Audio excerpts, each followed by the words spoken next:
भारतीय अर्थव्यवस्था, उसका भविष्य। हम आज देख रहे हैं कि आर्थिक गतिविधियां जो भारत की वर्तमान में हैं, महंगाई, उसके बाद विनिवेशीकरण, उसके बाद जितने भी आर्थिक दबाव यहाँ हो रहे हैं, उन सबों का कारण क्या है? निजीकरण, सभी प्रतिष्ठान को बेचा जा रहा है। जो भी सार्वजनिक संस्थाएं थीं उसका प्राइवेटाइजेशन किया जा रहा है। वास्तव में इस भारत की अर्थव्यवस्था का जो भविष्य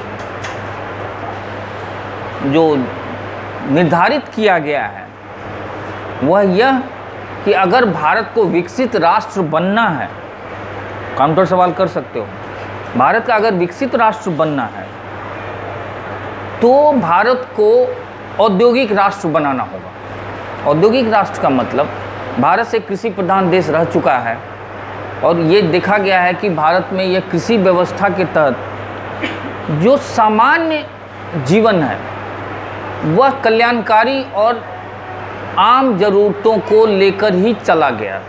लेकिन जब से हम देख रहे हैं कि वैश्विक स्तर पर हमारा संबंध विकसित हो रहा है, आयात निर्यात अब आर्थिक गतिविधियों को रिमोट कर रही हैं, हमें बहुत सी ऐसी चीज़ें हैं जो आयात करनी पड़ती है, खासकर क्रूड ऑयल, कच्चा तेल और भी कई ऐसी चीज़ें, यानी कि हम अधिकांश देशों की अब दूसरे देशों पर निर्भरता बढ़ती जा रही है। और ये संबंध अब ज़रूरी हो गया है कि हम दुनिया के साथ कैसे संबंध बनाएं। पहले था कि भारत में कृषिगत व्यवस्था थी, आत्मनिर्भर थी, बंद आर्थिक व्यवस्था थी, देश विदेश या दूसरे देशों से जो हमारा एक्सपोर्ट इंपोर्ट था बहुत लिमिट था। लेकिन जैसे जैसे भूमंडलीकरण और इसका व्यापकता बढ़ते गई, दुनिया के साथ हमारा संपर्क संबंध बढ़ता गया और देखा गया कि अगर अंतर्राष्ट्रीय बाजार में इस खरीद बिक्री आयात निर्यात के बाजार में अगर बने रहना है तो हमारी अर्थव्यवस्था को भी पूंजीवादी व्यवस्था के तहत एक औद्योगिक राष्ट्र बनाना होगा। जबकि हम कृषि प्रधान राष्ट्र के उस मानसिकता को लेकर चल रहे थे और इसी कारण से शुरू में मिश्रित अर्थव्यवस्था, समाजवादी भी, पूंजीवादी भी, निजीकरण और सभी चीज़ों का एक समन्वय के साथ हम लोग आगे बढ़ रहे थे। और यही हमारा भारत का आर्थिक इतिहास रहा है। जो हम लोग पढ़ेंगे कि भारत के आर्थिक इतिहास में इन सब चीज़ों को पढ़ेंगे। पंचवर्षीय योजनाएं थीं, योजना आयोग, बहुत ऐसी संस्थाएं थीं जो अप्रासंगिक होती गईं और हटाता गया, नीति आयोग आ गया और भी कई सी चीज़ें। तो कहने का मतलब अब भारत का भविष्य, आर्थिक भविष्य क्या होगा? वर्तमान सत्ता व्यवस्था सभी सार्वजनिक संस्थाओं का निजीकरण करने के होड़ में लगी हुई है। कहा जाता है कि यह जो वर्तमान सत्ता है व्यवस्था वो आर्थिक दबाव में इन सब चीज़ों का निजीकरण कर रही है कि भारत सरकार के पास पैसे की कमी है, आर्थिक गतिविधियों को बढ़ाने के लिए पैसे का अभाव है। इस कारण से वो इन सब चीज़ों का विनिवेशी करके वहाँ से पूंजी धन ला रही है और अपने सरकारी व्यवस्था तंत्र को, कल्याणकारी विकास तमाम चीज़ों को कर रही है। ये बिल्कुल गलत है। और इतना अधिक टैक्सेशन, हर जगह टैक्स, जीएसटी का बढ़ाना, हर चीज़ पे टैक्स का इतना दबाव, ये सब कहा जा रहा है कि भारत सरकार दबाव में है। ये बाह्य कारण है। आंतरिक इसका अलग व्यू। आंतरिक ये है कि वर्तमान सत्ता व्यवस्था, चाहे वो भाजपा हो या कांग्रेस हो या कोई हो, इधर 91 के बाद से भारत में पूंजीवादी व्यवस्था को प्रसारित किया गया। इसी के तहत कृषिगत 3 कानून भी आए कि कृषि का कैसे निजीकरण हो, कैसे कृषि का पूंजीवादीकरण हो, कैसे उसका औद्योगिकरण हो। लेकिन राष्ट्रीय दबाव और तमाम तरह के चीज़ों के कारण उससे सरकार पीछे हट गई। लेकिन ऐसा नहीं है कि भारत सरकार या व्यवस्था का जो मूल मोटो है वो कमज़ोर पड़ गया है या उससे विमुख हो गई है। वो एक तात्कालिक स्टैग्नेशन है। अभी जो किसान आंदोलनरत हैं एमएसपी पर के लिए, इसको कह रहे हैं कि एक कानूनी अधिकार दे दो कि इससे किसान के जो बिक्री है या जो बेचते हैं उसका मिनिमम दर तय करो, और वो कानूनन अधिकार के साथ हो। इसका मतलब है कि कहीं न कहीं सरकार और व्यवस्था और भारत की आर्थिक चीज़ों लक्ष्यों के बारे में संघर्ष। ऐसा नहीं है कि ये इसी सरकार की पॉलिसी है, यह वर्तमान वैश्विक आवश्यकता है। अगर हमें विश्व में अगर वैश्विक आर्थिक संबंधों को निभाना है या उसके साथ चलना है, तो हमें अपने यहाँ इन सभी आर्थिक चीज़ों के लिए एक नया दृष्टिकोण, पूंजीवादी दृष्टिकोण अपनाना ही होगा। यह हमारी ज़रूरत के साथ साथ मजबूरी बन गई है। तो कहेंगे कि सर आप इसका समर्थन कर रहे हैं। भारत एक कल्याणकारी लोकतांत्रिक राष्ट्र है जिसमें कल्याण प्रमुखता से था। आज यह लाभ लोभ आधारित लोकतंत्र हो गया है कि ऐसे लाभ वाली संस्थाएं ही चलेंगी, जो घाटा वाली संस्था थी उसको हटा देना है। तो इसका क्या मतलब है? भारतीय जनता के साथ धोखा होगा। वास्तव में भारत की अर्थव्यवस्था, वर्तमान अर्थव्यवस्था का जो दिशा है, एक तरफ कल्याण, दूसरे तरफ औद्योगिकरण या औद्योगिक विकास, और जिसमें एक खास बात यह है कि वहाँ कल्याण की बात नहीं होगी। कहा जा रहा है कि अगर भारत के भविष्य को अगर विकसित राष्ट्र बनाना है तो एक पीढ़ी को सर्वस्व त्याग करना होगा, कि इनको अपने कष्ट, अपने सारे चीज़ों को स्वीकार करना होगा। यानी कि यह कहा गया कि अमेरिका अगर विकसित राष्ट्र बना है, ब्रिटेन औद्योगिक क्रांति हुई है, जापान एक महाशक्ति बना है, तो उसने एक पीढ़ी की तिलांजलि दी।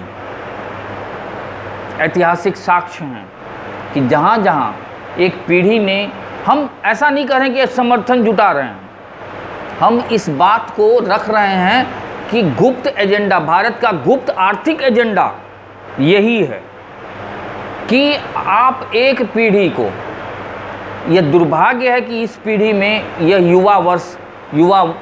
युवाओं का एक देश बन चुका है। एक बड़ी पीढ़ी त्याग करने और बलिदान देने के लिए कितना संघर्ष करेगी, यह दूसरा मामला है। लेकिन अगर भारत का आर्थिक विकास की बात हो रही है, एक पूंजीवादी विकसित राष्ट्र बनाना है, तो आर्थिक गतिविधियों का जो पूंजीवादी आक्रामकता है, उसके दावानल, उसके दबाव, उसके शोषण, उसके तमाम चीज़ों को स्वीकार करना ही होगा। नहीं कीजिएगा तब भी आप दबाव में रहिएगा, आपको क्रश किया जाएगा, ख़त्म किया जाएगा। इसी उद्देश्य से भारत का आर्थिक दिशा तय हो रही है। अब इसका दूसरा पहलू ये है कि ये एक आर्थिक गुप्त एजेंडे के रूप में सत्ता व्यवस्था नहीं कर रही है, यह एक अंतर्राष्ट्रीय पूंजीवादी आक्रामकता के तहत हो रहा है। सत्ता तो अब हर सत्ता, लोकतंत्र अब एक सत्ता, व्यापारिक तत्वों का एक खिलौना बन गया है। वह इसलिए कि हम देख रहे हैं कि इतिहास में जितने भी परिवर्तन हुए हैं, वह सभी उसी अवसरवादी व्यापारिक जो महत्वाकांक्षी हैं, वही नियंता बने हुए हैं। सत्ता सब हड़प्पा सभ्यता से ही देख लो, हर जगह, चाहे वो ब्रिटिश या ईस्ट इंडिया कंपनी की स्थापना भी देख लो, वही अवसरवादी व्यापारिक समूह ही सारे चीज़ों का परिवर्तन का कारक होता है। यही समन्वयक समूह भी है, और ये भारत में चाह रहा है कि पूंजी का निर्बाध प्रवाह हो, कोई अवरोध नहीं हो पूंजी का। और इसमें अगर कल्याणकारी लोकतांत्रिक समाजवादी सोच के लोग सामने आएंगे तो आज नहीं तो कल क्रश कर दिए जाएंगे। कारण कि पूंजी की ताकत के सामने कोई भी ताकत काम नहीं करती है। पूंजी, हाँ, अब जब पूंजीवाद कमज़ोर पड़ेगा, ख़त्म होगा, वो कहीं न कहीं से जब वो अपना सारा प्रसार कर लेगा तो वह स्वतः अपने ही भार से ख़त्म हो जाएगा। इस कारण से कभी कभी ये भी देखा गया है कि वैश्विक स्तर पर आर्थिक मंदी आती है। आर्थिक मंदी इस पूंजीवाद को, बुझते आग को फिर से लहकाने के लिए उसको उलट पलट किया जाता है कि आर्थिक मंदी के बाद जो लकड़ी जल के ख़त्म हो रही है, तो उसको फिर से आर्थिक मंदी ऊपर नीचे करके फिर से आग को बढ़ाने की कोशिश की जाती है।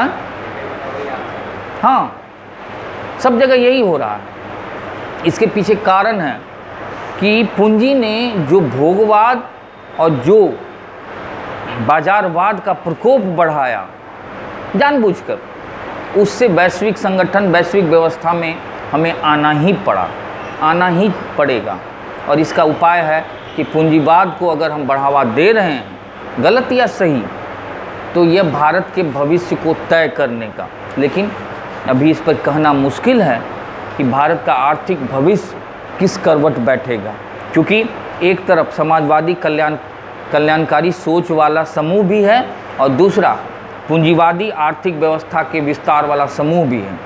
दोनों के बीच अभी टकराहट चल रही है। तो अगर हम भारत की अर्थव्यवस्था को आगे पढ़ने वाले हैं तो इस मानसिकता को समझ के पढ़ना होगा कि भारत का जो भी आर्थिक भविष्य है उसका केंद्रीय कारक क्या है। हम अभी तक हमेशा से मिश्रित अर्थव्यवस्था, समाजवादी अर्थव्यवस्था, कल्याणकारी राज्य, रेलवे का प्राइवेटाइजेशन की जो व्यवस्था हो रही है, बहुत सब चीज़, इसके पीछे यह नहीं है कि यह संस्था फ्लॉप कर रही है, इस कारण से इसका प्राइवेटाइजेशन किया जा रहा है, ऐसा नहीं है। इस सारे संस्थाओं का जो निजीकरण हो रहा है, उसके पीछे उद्देश्य ये है कि इन सारे संस्थाओं के द्वारा पूंजी का प्रवाह बढ़ाया जाए। हाँ, लोकतंत्र में एक खास बात है कि इस पूंजीवादी प्रवाह में आप कहाँ हैं, आपका हित कहाँ है। तो आपके लिए एक बहुत बड़ी बात है कि इस व्यवस्था का जो आक्रामकता बढ़ रही है, पूंजी का प्रवाह जो बढ़ रहा है, आर्थिक दबाव बढ़ रहा है, उसमें आप अपनी जगह को तलाशना होगा। इस आंधी में वही टिकेगा जो इस आर्थिक दावानल या आर्थिक विस्फोट में अपने को संभाल पाएगा। और इसके लिए ज़रूरी है कि आपको एक व्यावहारिक आर्थिक सोच के साथ आगे बढ़ना होगा, तभी जाकर इस भारत की अर्थव्यवस्था के भविष्य की दिशा को तय किया जा रहा है। ऐसे ही समझ के साथ हमको और भारत की अर्थव्यवस्था को पढ़ना है। यानी कि हम ये कहना चाह रहे हैं कि भारत का आर्थिक दृष्टिकोण जो है उसको आप परंपरागत सोच के साथ नहीं मूल्यांकित कीजिए। परंपरागत सोच है कि जब हम ये कल्याण की बात करते हैं, कल्याणकारी संस्थाओं की बात करते हैं, तो वो कल्याण से विमुख हो रही है, सारी चीज़ें ख़त्म की जा रही हैं, इसके पीछे सब कुछ खत्म हो जाएगा, यह नहीं है। अब हम पूंजीवादी राष्ट्रों की बात करते हैं, विकसित पूंजीवादी राष्ट्र जो भी हैं, अमेरिका, ब्रिटेन, फ्रांस, जो भी हैं, इन सब राष्ट्रों की बात करें तो वहाँ जो है वर्गीय भावना, वर्ग चेतना ज़बरदस्त है। वर्ग, उच्च वर्ग, निम्न वर्ग, मध्यम वर्ग को ख़त्म कर देना है। मध्यम वर्ग नाम की चीज़ ही नहीं होगी, जबकि लोकतंत्र मजबूत हुआ है मध्यम वर्ग से। मध्यम वर्ग ही नियंता रहा है और मध्यम वर्ग ही सारे परिवर्तनों की जड़ में था। तो पूंजीवाद इस मध्यम वर्ग को ख़त्म करने के लिए ठान लिया है कि मध्यम वर्ग बस क्रमशः धीरे धीरे इस आर्थिक दबाव में क्रश हो जाए। या तो वो उच्च वर्ग बनने की क्षमता है तो बन जाओ, नहीं तो आराम से निम्न वर्ग में चले जाओ और अपने जीवन और अपनी आशाएं, अपना लक्ष्य, अपना विस्तार सीमित करके आप निम्न वर्ग में रहें और अवसरों का इंतज़ार करें उच्च वर्ग में जाने का, बस। लेकिन अब यही आर्थिक गतिविधियां को दिशा है, ये सच है, यही सच है। अब कहोगे कि यह सही है कि गलत है, इस पर बहुत विमर्श है, इसका क्या होगा। अगर हम इसीलिए कहते हैं कि अभी ही मौका है आप लोगों के पास, ग्रुप डी, एसएससी, छोटकी मोटकी नौकरी, वो 3rd ग्रेड नौकरी को छोड़ दें, क्योंकि उसका अंत निश्चित है। इसके लिए ज़रूरी है कि आप उच्च अधिकारी के पदों पे जाएं, उच्च वर्ग में शामिल हों और अपने भविष्य और अपने तमाम चीज़ों को सुरक्षित संरक्षित कर लें। नहीं तो यहाँ 20-22 हज़ार की नौकरी के लिए मास्टर यहाँ से डेहरी और कहाँ नहीं जाता है। यहाँ से जा रहा है जहानाबाद, डेली अप डाउन कर रहा है 22,000 रुपया के लिए, और तुम लोगों को औसतन 10,000 रुपया महीना केवल तैयारी के लिए लग रहा है। तो भविष्य में अगर 22-25 हज़ार 30,000 रुपया में तुम अपनी फैमिली और अपने दायित्वों का निर्वहन कैसे कर पाओगे, इसको सोचकर ही स्टेप उठाओ और बड़ा लक्ष्य रखो, तभी तुम्हारी स्थिति बेहतर होगी। अन्यथा छोटे छोटे लक्ष्यों से हमेशा आज जितने परेशान हो, छोटी नौकरी पाने के बाद भी उतने ही परेशान रहोगे। इसीलिए खाएंगे तो गेहूँ, नहीं तो रहेंगे यूं ही। यानी कि यही एक मात्र उपाय, और हाय तौबा नहीं, जो यह चल रहा है उसमें रोने की ज़रूरत नहीं है, उसमें शामिल होने की ज़रूरत है। और इसके लिए ज़रूरी है कि हर पहलू के दोनों पक्ष को सोचकर निर्णय लें।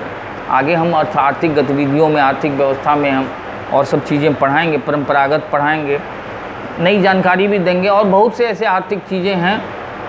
लेकिन हम तुम लोगों को जो ये दूसरी बात बताते हैं वो केवल जानने के लिए, यह मत समझना कि ये तुम समझो सच क्या है, और बिना सच जाने झूठ नहीं बोला जा सकता है। सच इसलिए तुम लोगों को बताते हैं कि तुम लोग बेहतर झूठ बोल सको, समझ गए? हम इसलिए नहीं सच बोलते हैं कि ये कड़वा सच है भारत का आर्थिक भविष्य का। आर्थिक भविष्य का कड़वा सच ये है। इसलिए इस चीज़ को जानो, तब तुम बहुत सफाई से, बहुत बेहतर ढंग से झूठ बोल सकोगे। बंद कीजिए, बहुत हो गया।